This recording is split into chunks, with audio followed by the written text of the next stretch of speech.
Imagine when you're talking to a group of people about your business and they respond with, "Wow, you're the world's best kept secret."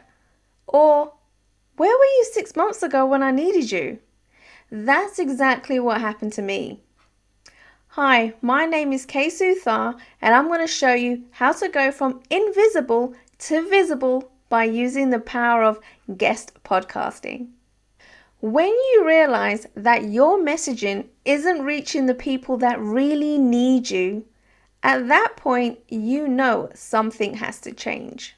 I remember watching a video clip with Grant Cardone, and he said in order for your business to be successful, there's 3 things that you need to do, and that's promote, promote, and promote.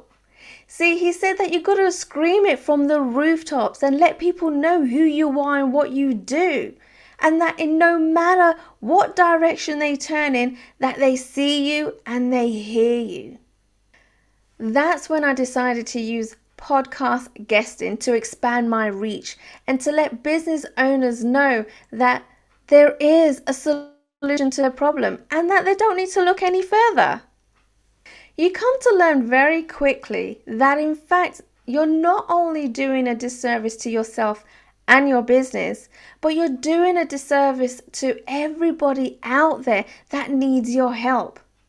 People don't know what they don't know, and it's your duty to ensure that you give value and educate others. Today you're going to learn the 5 critical components to successfully getting booked on podcasts right now. While most people's plan is to get booked on podcasts, have the episodes released, everybody will love it and share it, and then they'll make bank. But it's not as simple as that. In fact, did you know 95% of pitches are rejected by podcasters? After being a victim of rejection again and again, I discovered this the hard way. But today, you get to cheat and you get the easy way. And you're probably thinking, why would podcasters reject your application? Well, there's 4 main reasons why. And the first is the lack of personalization during your outreach. The second, they didn't see you as a good fit for their show. Number 3, they're not currently looking for any guests as they already have a waiting list. Number 4, the lack of flexibility. But in 5 simple steps, not only am I going to show you how to overcome these objections, but I'm also going to show you how you can become a sought after podcast guest. Step 1, do your research. Listen to 2 or 3 of their episodes to really see and get the feel of what the show is all about. See if you can actually bring value to their audience. And you may find that a talk has already been done on a very similar topic around your talk. But that doesn't necessarily mean that the podcaster won't want you on their show. But if you can provide a different perspective on this topic, this will intrigue the podcaster and they will most likely reach out to you because they want to learn more about this perspective that you can bring to their audience. Step 2, do not send a generic copy and paste email or message to the host. You see, a podcaster will learn very quickly if you're being dishonest. So if you tell them that you have watched a couple of their episodes and you haven't, eventually you will get caught out. Because like most podcasters, they always like to get feedback. So they might follow up with a question like, which episode did you listen to? Or what takeaways did you get from that? And if you start stumbling on answering those questions, it's going to be pretty obvious that you didn't actually watch these episodes. In fact, something very similar happened to me. When I was first promoting the launch of my podcast and letting everyone know that these episodes are going to be released soon, I received an email from someone stating that They really like my podcast, that they've listened to a couple of episodes, which kind of stopped me in my tracks because I hadn't released a single episode yet. And so, me being my cheeky self, I did send a response and I asked them, "Oh, which episode did you like?" And to this day, I have not received a response. I wonder why. And so, sending a copy and paste generic email doesn't work for every podcaster, and it doesn't make you look good.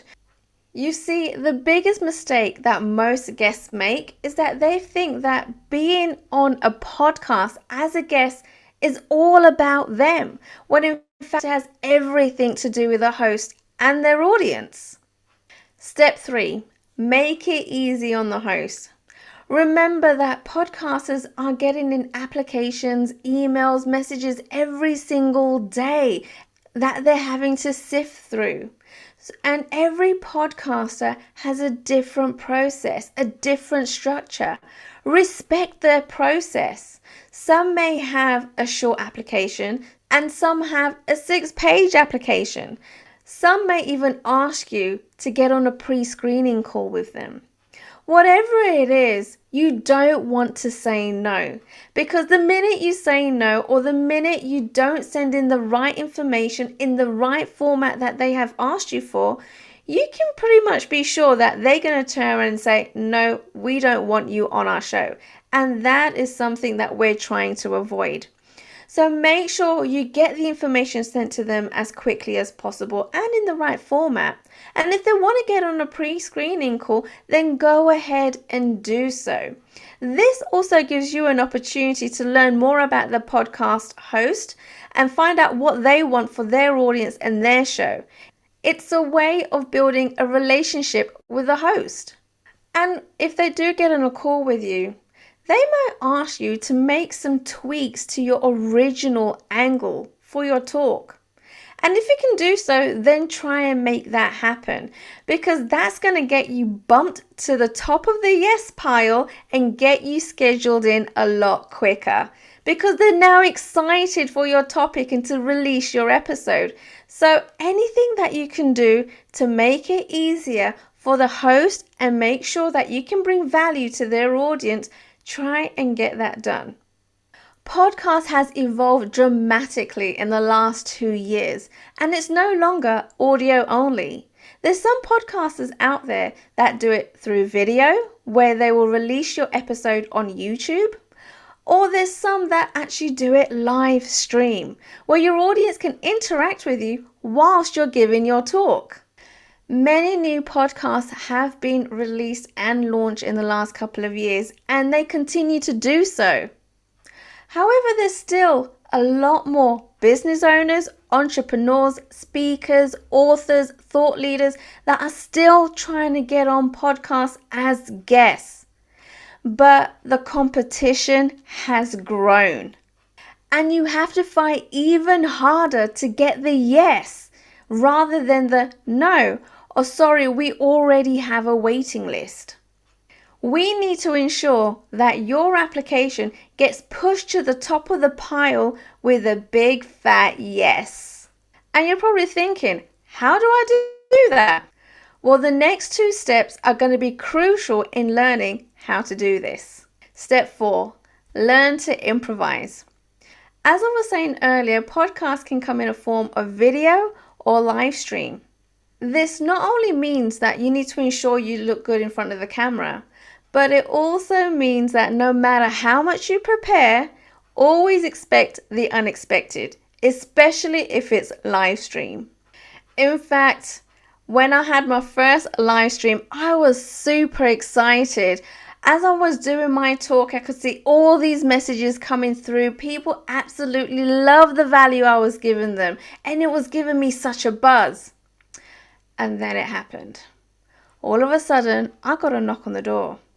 It was my mum, and she said, "Just to let you know, I've done your laundry and I've put your underwear on your bed." You can imagine, I was totally mortified. I wanted the ground to swallow me up whole. I couldn't believe what just happened. I just thought, I'm a complete failure. But to my shock, what happened next was completely unexpected. All of a sudden, these messages from the audience were coming in so much faster. And all of a sudden, they were saying things like, wow, she is hilarious. I want her on my podcast. I couldn't believe it.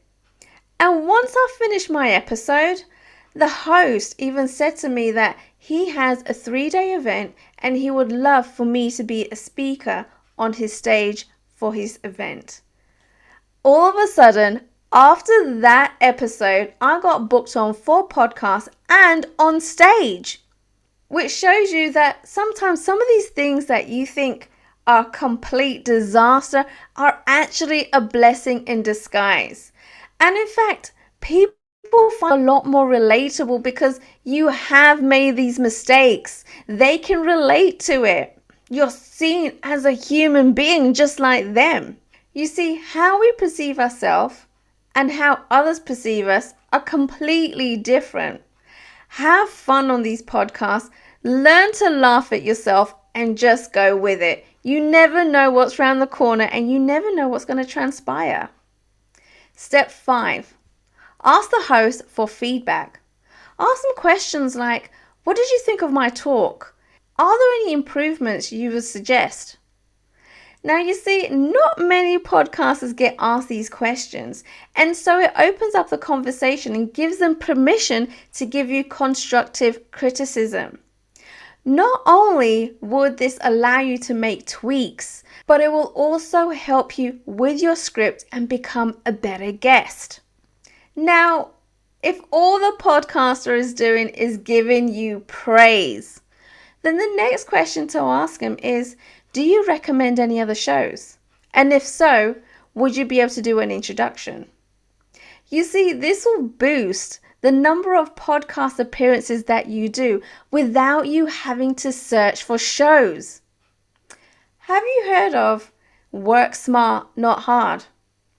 Well, this is where that fits in.